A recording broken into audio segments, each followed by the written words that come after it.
Connaissez-vous cet endroit? C'est l'endroit où pour la première fois un extraterrestre, Yahvé, a rencontré Raël il y a 50 ans.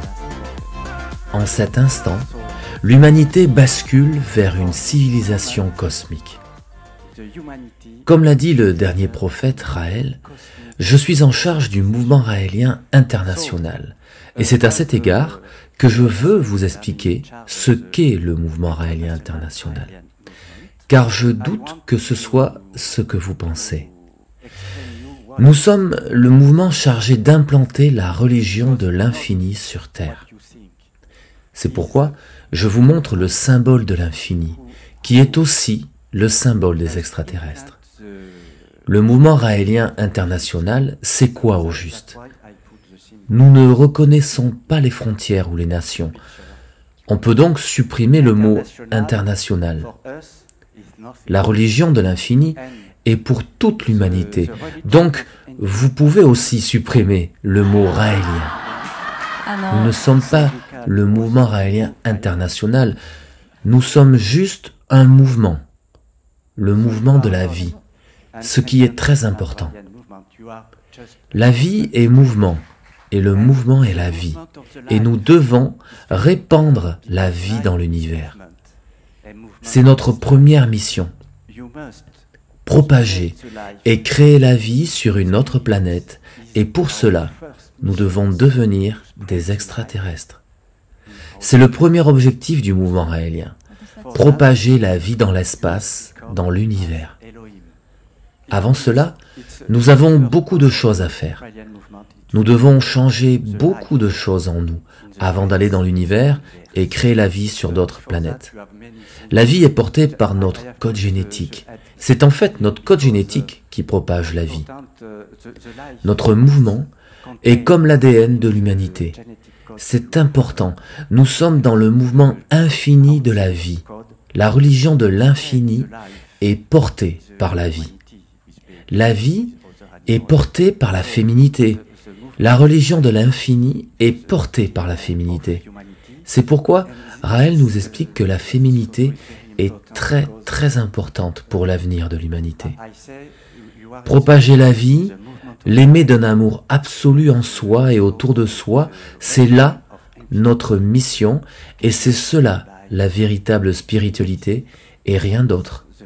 Ressentir ce mouvement de la vie dans l'infini et en soi. Notre mouvement est le mouvement le plus spirituel de la planète. C'est se sentir infini tel un diamant que nous avons en nous et nous devons faire briller sa lumière. Aussi, quel est le cadeau de l'infini?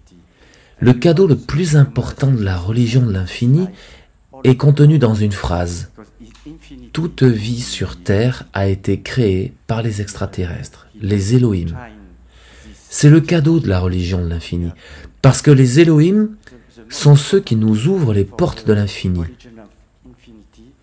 Si vous ressentez que toute vie sur Terre a été créée par les Elohim, cela permet de comprendre qu'il n'y a pas de Dieu.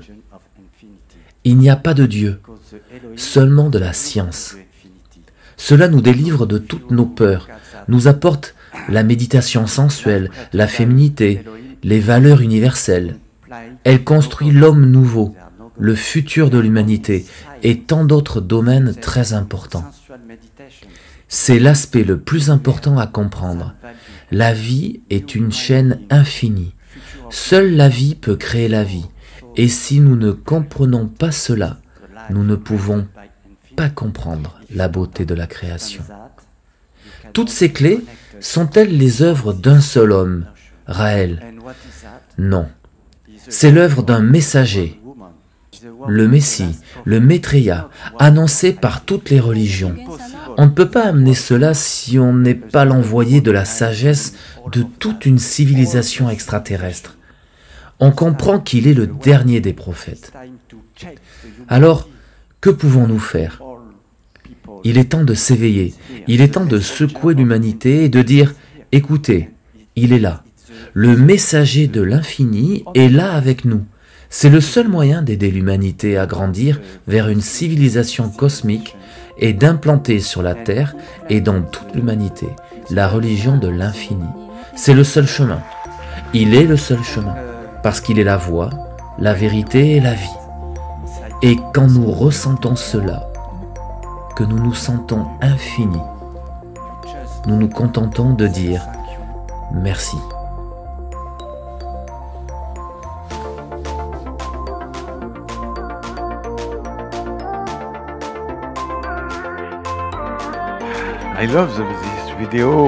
J'aime cette vidéo où l'on voit de la lumière et des rayons de lumière dans le ciel qui représentent les Elohim voyageant.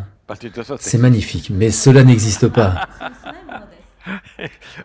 C'est beau, mais il faut parler aux gens avec des mots que leur niveau de science permet de comprendre.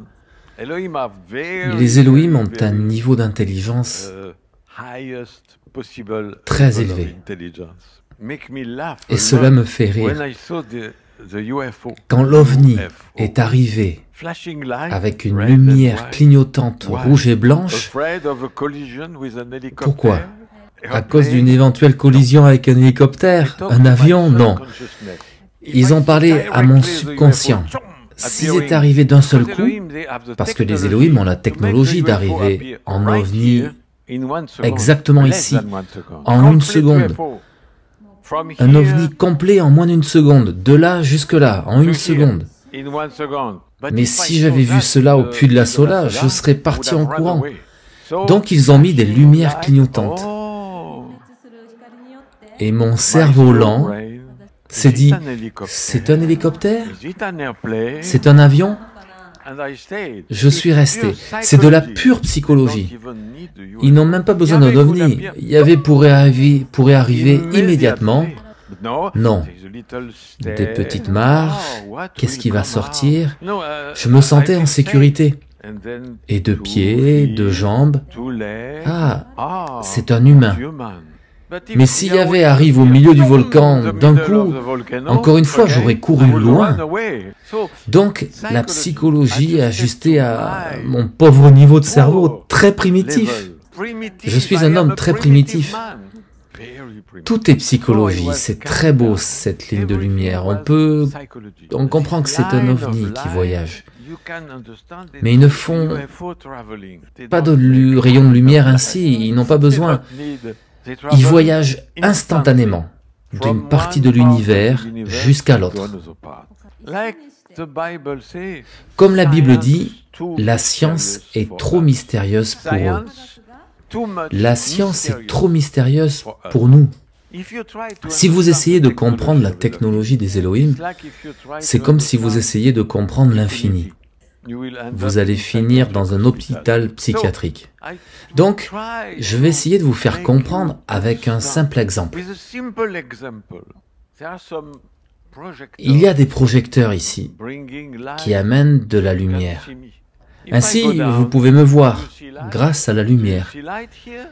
Mais si je descends, vous voyez de la lumière ici. Gardez la lumière. Vous voyez de la lumière ici? Non. La lumière est faite de petites particules appelées photons. La lumière de ce projecteur, on ne peut la voir ici et ici. Mais sur mon vêtement blanc, on peut la voir. Donc la lumière, on ne peut la voir que lorsqu'elle touche quelque chose.